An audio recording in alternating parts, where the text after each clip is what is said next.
अस्सलाम वालेकुम जी। आज आप लोगों के लिए बनाने जा रहे हैं बहुत ही मज़ेदार रेसिपी चिकन में। इसका नाम है चिकन पराठा रोल। ठीक है, तो चिकन का हम कबाब बनाएंगे, उसके साथ फिर उसके हम जो है रोल्स बनाएंगे इंशाल्लाह। तो आपको चॉपर चाहिए, इसमें आप डालेंगे प्याज 2 छोटे साइज़ की, उसको सीधे रफली चॉप कर लें। उसे ये कि ज़रा जब आप चॉपर उसको करेंगे तो आसानी से हो जाएगा। ठीक है, हरी मिर्चें इसमें जाएंगी, मैं तीखी वाली इस्तेमाल कर रही हूँ, 7 अदद है। इसको बीच में डालते हैं पहले और अच्छे से इसको चॉपराइज करते हैं और फिर मुकम्मल लिखी हुई रेसिपी के लिए यूट्यूब की वीडियो के नीचे चेक करें या फिर वीडियो के ऊपर लिंक को चेक करें जो कि आपको सीधे मेरे वेबसाइट cookWithFaiza.net पर ले जाएगा। अब इसमें आप ऐड करेंगे चिकन। ये बोनलेस चिकन है मेरे पास और ये है यहाँ पर 1 किलो। ठीक है, तो मैं आपको 1 किलो का हिसाब दे रही हूँ। इसे डाल करके अच्छी तरह दोबारा चॉपराइज करते हैं और फिर नेक्स्ट स्टेप।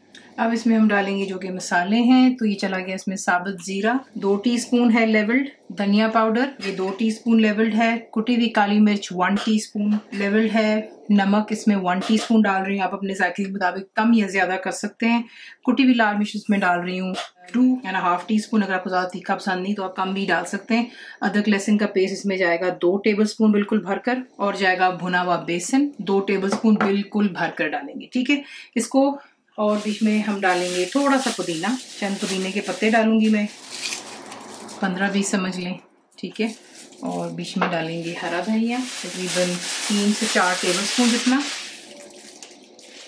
तमाम चीज़ों को डालें अच्छे से, इसको दोबारा से चॉपर को ऑन कर लें।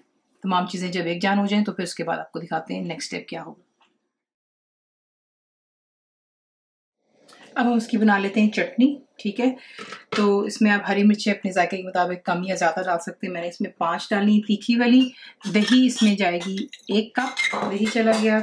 लहसुन की जगह इसमें जाएंगे 4 अदद, ज़ीरा 1.5 टीस्पून, नमक 1 टीस्पून डाल लें या 1/2 टीस्पून। ठीक है, और साथ में आप डालेंगे पुदीना, एक छोटी जो होती है बंच वो डाल दें, और साथ में हरा धनिया इसमें जाएगा 1/2 बंच।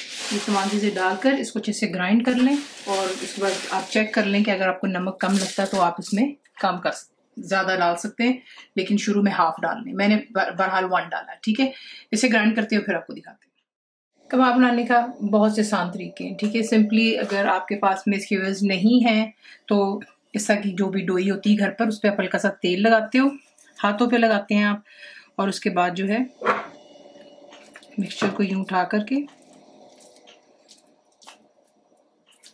इस तरह कबाब की शेप दे सकते हैं। ठीक है, अगर ये नहीं करना चाहते हैं, आपको लगता है कि बहुत टाइम कंज्यूमिंग है या एनीथिंग, तो फिर आप सिंपली जो है इसी के से आप मिक्सचर को उतारते हैं और जो है कबाब हमारे यहाँ पर तैयार हो जाते हैं। ठीक है, अगर आप ये नहीं करना चाहते हैं तो आप सिंपली जो है मिक्सचर लीजिए हाथ पर, और जितना भी आप इसको अब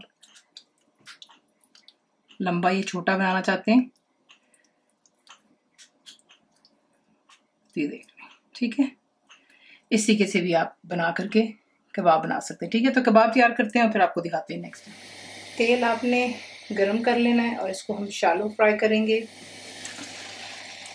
एक दूसरे के ऊपर नहीं डालिएगा, और जितनी स्पेस है उतना ही उसमें आप फ्राइंग पैन में इनको डालते जाएं। बड़े बना लें, छोटे बना लें। ठीक है, कोयला मैंने जो है गर्म होने के लिए रख दिया ताकि उसको कोयले का धुआं देंगे। कम्प्लीटली जो है कोयले की जायके की वजह से कबाब का जो है अच्छे से आपको जायका आएगा। कबाब डालने के बाद आपने इसको मीडियम फ्लेम पर रखकर फ्राई करना है कि इस पर अच्छा सा खूबसूरत सा गोल्डन कलर आ जाए, और फिर इसे निकाल करके एक प्लेट पर आप इकट्ठे करेंगे। तमाम जो मिक्सचर है उसके साथ कबाब बना करके फिर मैं आपको दिखाऊंगी कि आपने इसको किस तरीके से धुआं देना है। इसे फ्राई हो जाने दें और फिर आपको देखिए यहाँ पर जो है लो टू मीडियम फ्लेम पर रखकर मैंने कबाब तल लिए थे। इन्हें निकाल करके साइड पर रखती हूँ, और तमाम जितना बाकी का मिक्सचर है उसे भी इसी से गोल्डन कलर आ जाने दें और निकाल करके एक साइड पर रखते हैं, और फिर आपको दिखाते हैं कि आप इसके रोल किस तरह बनाने। तो सारे कबाब तैयार हो जाते हैं। कोयले को मैंने गर्म कर दिया और यहाँ पर एक स्टील के बर्तन में रखा हुआ है, ऊपर आप तेल डालते हैं और इसको स्मोक दे दें कबाब को जब तक अच्छे से स्मोक सेटल हो जाए, और उसके बाद जो है इसके बनाते हैं कबाब रोल।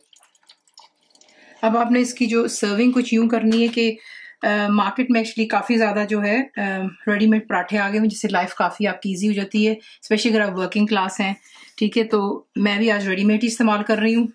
तो सिंपली इस पर इंस्ट्रक्शंस होती है पैकेट पर कुछ भी किए बगैर आपने इसको सिर्फ तवे पर गर्म करना होता है, नॉन स्टिक पैन पर। तो ये हो गया यहाँ पर पराठा। इस पर आप रखते हैं कबाब, इसके साथ ही आप इस पर प्याज के बारीक लच्छे डालते हैं। आपको अगर सब्जी और कोई पसंद है तो आप इस पर लेटस, बंद गोभी भी जो है वो भी डाल सकते हैं, लेकिन बिल्कुल बारीक काट कर। ये चला गया। ऊपर आप डालते हैं ये वही पुदीने की चटनी जो मैंने आपको दिखाई थी अभी, किस तरह बनती है सिंपल चीज़ों से। और ये ऑप्शनल है, लेकिन मेरे घर में पसंद किया जाता है इसलिए मैं ये डाल रही हूँ। स्वीट चिली सॉस किसी भी ब्रांड की आप इस्तेमाल कर सकते हैं। सिंपल सा पराठा बनता है। इसी तरीके से आप रोल करेंगे और इन्हें करते हैं हम डिश आउट। इस तरीके से आप इसको बनाते हैं, सर्व आप कर सकते हैं। दोबारा वही पुदीने की चटनी हो जाए, थोड़े से प्याज के लच्छे और स्वीट चिली सॉस के साथ में ठंडी ड्रिंक्स हो। तो रेसिपी आपको पसंद आती है तो प्लीज़ को लाइक शेयर सब्सक्राइब जरूर किया करें। कंप्लीट रिटन रेसिपी आपको मिलती है मेरी वेबसाइट पे विच इज़ cookWithFaiza.net पर। और उम्मीद है आप लोगों ने मेरी ऐप भी डाउनलोड करी होगी जो कि फ्री है। तो ज़रूर बनाइएगा। आपको कैसा लगा तो हमें याद रखें। And thank you for watching the video. मेरे चैनल को सब्सक्राइब करें, बेल आइकॉन का बटन दबाएं, मेक श्योर कीजिएगा कि ऑल भी प्रेस कर दीजिएगा ताकि आप लोगों को मेरी लेटेस्ट वीडियोस रिसीव हो जाएं।